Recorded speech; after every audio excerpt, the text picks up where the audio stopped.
Hi, I'm Dr. Stephen Goudy, pediatric otolaryngologist or ENT doctor and Chief Medical Officer of Doctor Knows Best. So RSV, or respiratory syncytial virus, is a serious virus that affects thousands and thousands of children every year. And so a lot of families have heard about it. They wonder what they can do to prevent it, how to manage it, and when to go and seek medical care. One of the biggest populations that's at risk are the neonatal ICU warriors or the preemies or the NICU warriors.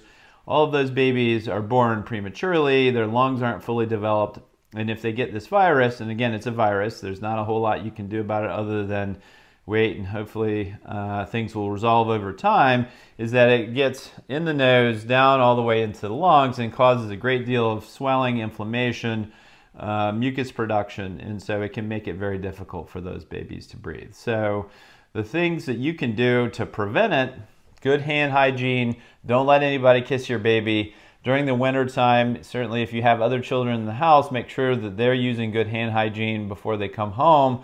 Limit them holding and kissing your baby at least through the typical RSV season, and really be vigilant about limiting those exposures. If your child is in daycare, understanding there's going to be a lot of illnesses, at least 6 to 10 a year, trying to limit the exposure to additional child care settings if possible, during the weekends, if you can attend your services or what have you in a virtual setting versus in person, may be something to consider just to limit those exposures, particularly when your baby is so young. Their immune system isn't really fully developed at least 6 months of age. The first 3 months of their life, they're living off of your immune system from mom to baby, but after 3 months, all of the mom's antibodies have left your baby's body, and now they're building their own immune system. So they're really susceptible to lots of illnesses,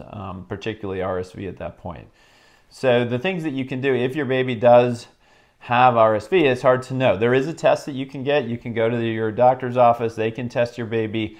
That can be super helpful to understand what's going on, how serious could this be, what do you need to be looking for. And so certainly if your baby has a lot of mucus in their nose, clearing out that mucus, particularly before meal times, before bedtime, is going to be hugely helpful. There's all kinds of different devices that you can use. One is the bulb syringe, and so you can see here it just kind of goes in, and you're using it and kind of plugging it away. Make sure you wash out the inside of this if this is what you're going to use, just because it'll get gross and dirty in there, and you don't want to be reinfecting your baby with other things, because again, you can't even open up this device and get into the inside of it.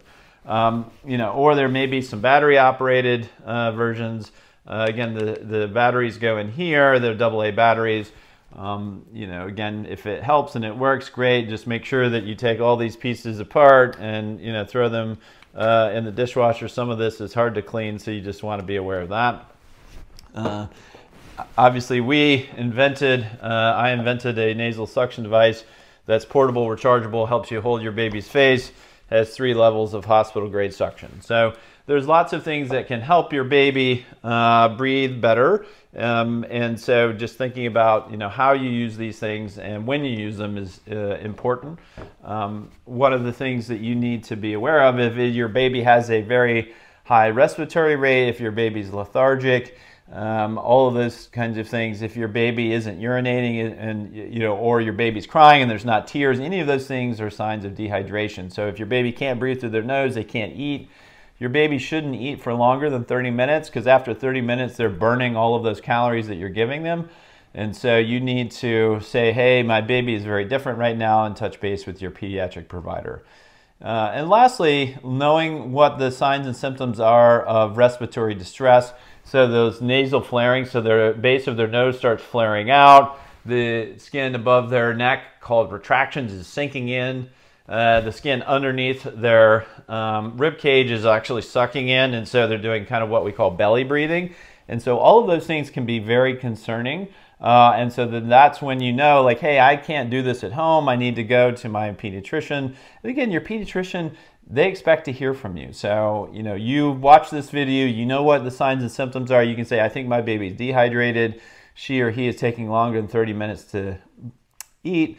You know, the diapers aren't wet anymore. You know, they're doing belly breathing. All of those kinds of things are concerning. Those are information points that your pediatric provider will want to hear about, you know, and or you just need to go to the hospital, the urgent care, or, you know, even call 911 if it's really bad. So making sure that your child is well hydrated, that there's good humidity in their room, because again, if they can't breathe through their nose, they're breathing through their mouth, and the airways get super dry. Unfortunately for the cough, there's not a lot of things that you can do to really help with a cough in young babies other than have really good humidity, keep the nose open.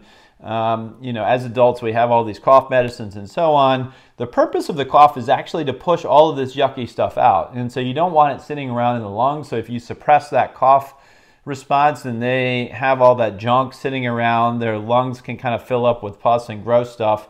They can get pneumonias and so on. So it is frustrating that particularly when you lay your baby down at night, they have lots of coughing. You know, cleaning out the nose is really great because they don't have that stuff trickling down the back of their throat.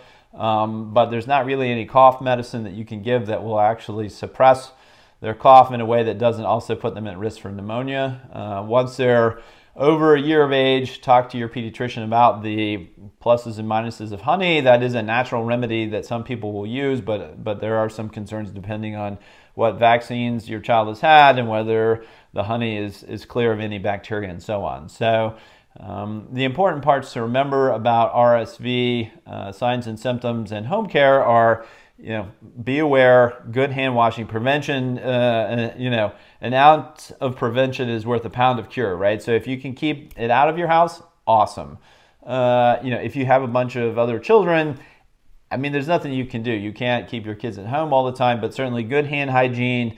Don't let them kiss your baby in the face, and then really watch out for these signs and symptoms of either lethargy, dehydration, you know, funny breathing, belly breathing, nasal flaring, and so on, and communicate those to your pediatric provider. So I hope that this video is helpful for you. Certainly being a parent with a sick child is really hard, and we're here to support you. Follow us for more great content. Thank you.